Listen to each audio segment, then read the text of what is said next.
Have you ever been betrayed? Not by a stranger, but by someone who knew you, knew your fears, knew where you were fragile, and still, they chose to hurt you. This person didn't slip. They made a decision.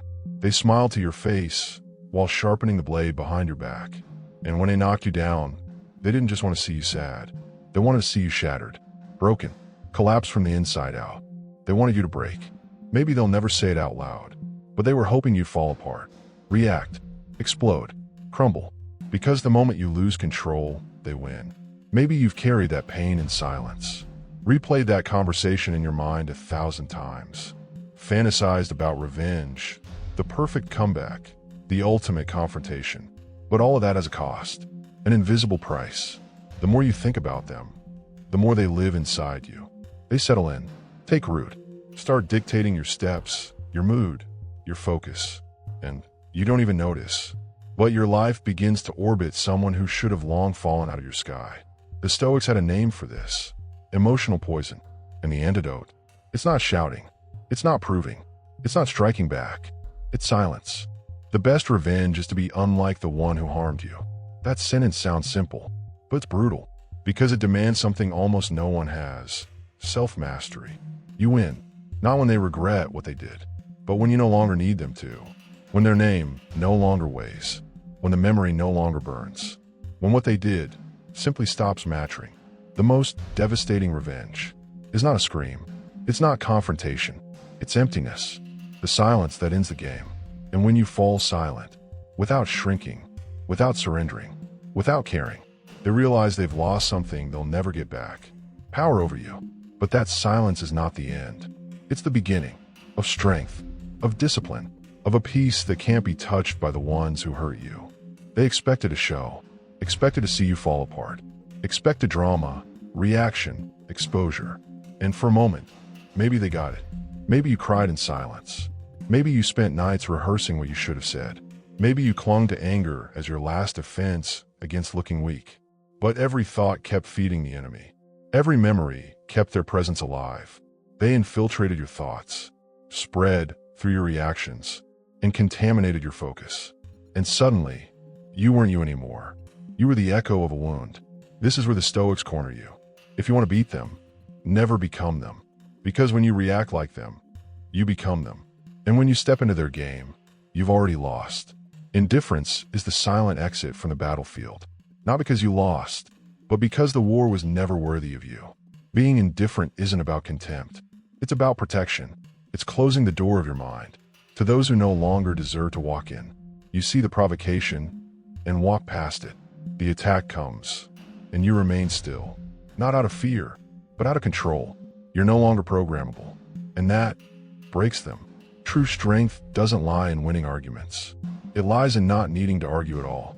Indifference hurts. It hurts those who crave your attention. It hurts those who expected a reaction. It hurts those who rely on your chaos to feel important.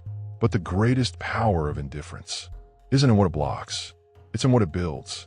It clears the field, and in that silence, you begin to rebuild yourself. More whole, more present, more you. And when they realize they've lost access, when they notice that their name no longer lights anything inside you, no anger, no fear, no memory, they crumble. Because they didn't lose the fight. They lost the space. They were expelled from your mind, without warning, without confrontation, without a scene. They wanted your collapse. But what they found was a wall of stone. And what comes after that wall is even more brutal, because ignoring isn't enough. You're about to thrive. And when that happens, they vanish. They thought they had stopped you. That after the blow, you'd have no strength left. That you'd become a bitter shadow of who you once were. But do you know what cuts deeper than any loud revenge? What bleeds the one who hurt you without a single touch? Your growth. Nothing breaks an enemy more than watching you flourish in silence. Seeing you smile, live, thrive, as if they never happened. They expected your fall, but you rose.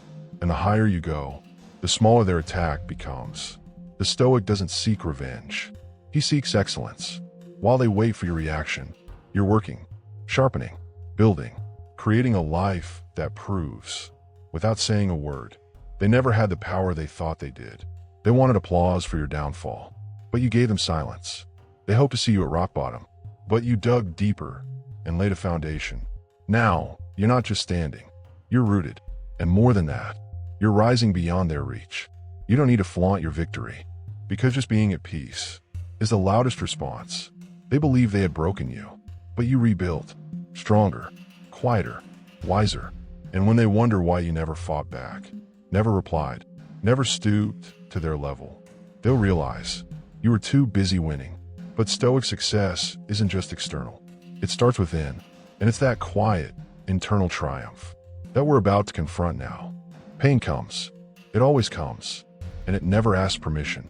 You're betrayed, lied to, abandoned, and suddenly, everything solid turns to smoke. But what do you do with that pain? Most people explode. They spiral. They pour into the world what they can't resolve inside. But the Stoic takes another path. He feels, but doesn't surrender. He bleeds, but keeps walking. Because for those who live with discipline, pain isn't an excuse. It's raw material. Epictetus said, "It's not what happens to you that matters, but how you react to it." And reaction is a choice. Mastery is a decision. You can scream, blame, accuse, or you can sit in silence and stare the pain in the face. You can take what hurt you and turn it into strength, reinforce what was once weak, redirect the impulse into movement. This is discipline, not the kind they post online, but the silent kind, the invisible one, the kind that makes you show up the next day with a steady gaze, a straight spine, a clear mind. Discipline is you getting up when the world wanted you to stay down. It's you putting yourself together, even when no one believes in you. It's you staying focused when everything around screams for you to quit. The betrayer expected you to collapse, but you showed up the next day with silence, with clarity, with routine. Because discipline is the most brutal way to say, "You didn't break me." While they wait for your screams, you give them consistency. While they wait for a reaction, you give them structure. And that routine returns your power. It reminds you who's in charge. It rewires your body, your mind, your spirit. And slowly, what hurt becomes fuel. The memory becomes strength. The scar becomes armor. Inner control means this. It's not about ignoring pain. It's about shaping it, turning it into mental muscle. And when you reach that point, no one drags you anymore. No one defines you. No one holds you back.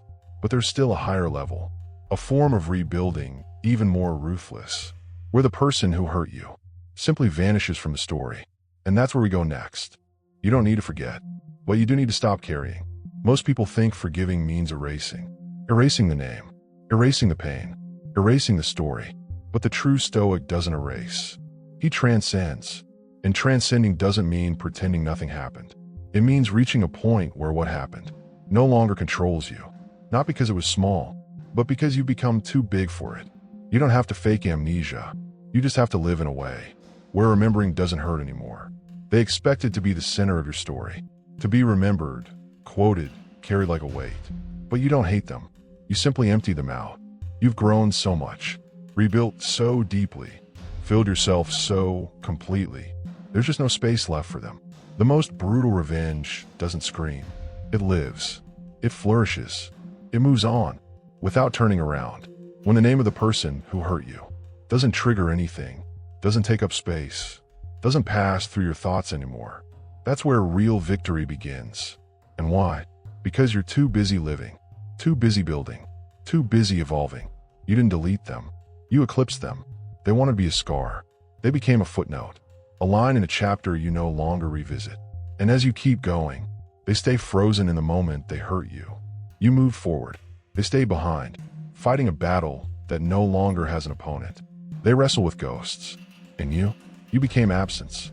And absence hurts more than confrontation, because confrontation is still connection. But absence is a burial. To move on is not to win. It's to stop needing to. It's stepping out of competition with the past. It's looking back with neutrality, with clarity, with peace. And when you reach that point, you understand. The greatest response isn't shouting, isn't dominance, isn't winning the argument. The greatest response is a life so full, so firm, so free, that it simply has no room left for the ones who once hurt you. You didn't exile anyone. You just walked far enough that they can no longer follow. But there's one final stage, something that doesn't just silence the past, but turns pain into absolute peace. That is what comes next. They expected you to explode, lose control, act on impulse, sink to their level. But what they found was peace, and that destroys them. Because those who live off conflict can't survive silence. Those who feed on drama collapse in the presence of calm. They want a chaos, but you build a sanctuary inside yourself, a space where they have no key, no access, no name. The Stoic doesn't win by shouting. He wins in silence, with grace, with stillness, with clarity.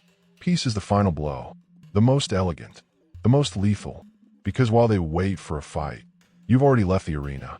You're elsewhere, higher, further, free, and in that place, no one needs to lose for you to win. You don't need to justify anything. Not why you didn't respond, not why you didn't confront, not why you never looked back. Your absence says everything. Your serenity becomes a mirror, showing them exactly who really lost, who stayed stuck, who froze in time. Peace is not weakness. It's the ultimate display of power. You didn't reach this place because you forgot the pain. You reached it because you stopped feeding it. You went through hell, and instead of screaming, you walked out in silence, with a clean soul and steady eyes. And now when they think of you, they don't find anger. They don't find rage. They find nothing. And that nothing consumes them, because indifference hurts. But peace buries them. The true victory isn't making them regret. It's not needing them at all. It's looking back at everything that happened and realizing you wouldn't change a thing, because if it hadn't happened, you wouldn't have become who you are now. You didn't defeat them. You defeated yourself. The version of you that needed to explain, to react, to defend. And now, everything that once tormented you has turned into freedom. They wanted your reaction, but you answered with the one thing they never saw coming. Silence, presence, peace. And now, there's only one thing left. A Stoic choice. Simple, brutal, final. And that is what I'll offer you now. They wanted to see you shattered. They craved your chaos. They fed on your reaction. But what they got was the one thing they never expected. You, whole, silent, untouchable. And maybe you don't even see it yet. Maybe some part of you still believes you need to shout, to prove, to win. But listen closely. You already won the moment you chose to move forward. Without looking back, the greatest response wasn't a scream.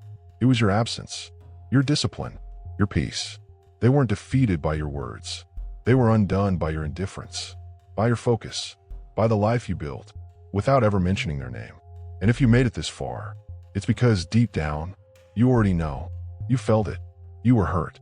You fell, but you got back up, without asking for applause, without making noise, without turning pain into performance. You turned that pain into silence, and silence into strength. Now the question is simple. What will you do with that strength? Will you waste it trying to prove something to them? Or will you use it to finally let go of everything still holding you down? You can keep dragging the shadows of the past, or you can release them, calmly, firmly, bravely. That's the kind of victory no one can take away from you. The kind that happens in silence, far from the spotlight, close to your essence. They may never know you won, and that's perfect, because this victory was never about them. It was about you, about your refusal to become bitter, your strength to keep going without turning to stone, your decision to rebuild, in silence, with presence, with purpose. So here's my final challenge to you. Take that pain, that memory, that wound, and turn it into action. A quiet action, but one that will change your life completely. Today begin. Don't announce it. Don't post it. Don't explain it. Just move, with firm steps, without weight. And when they come looking for the version of you they once tried to destroy, all they'll find is silence, and someone they no longer recognize. If this touched you in any way, leave a comment below. When was the moment you chose silence over revenge? If this message echoed inside you, like the video, subscribe, and keep walking with us. Because the true Stoic journey doesn't begin with rage. It begins with mastery, and mastery begins now.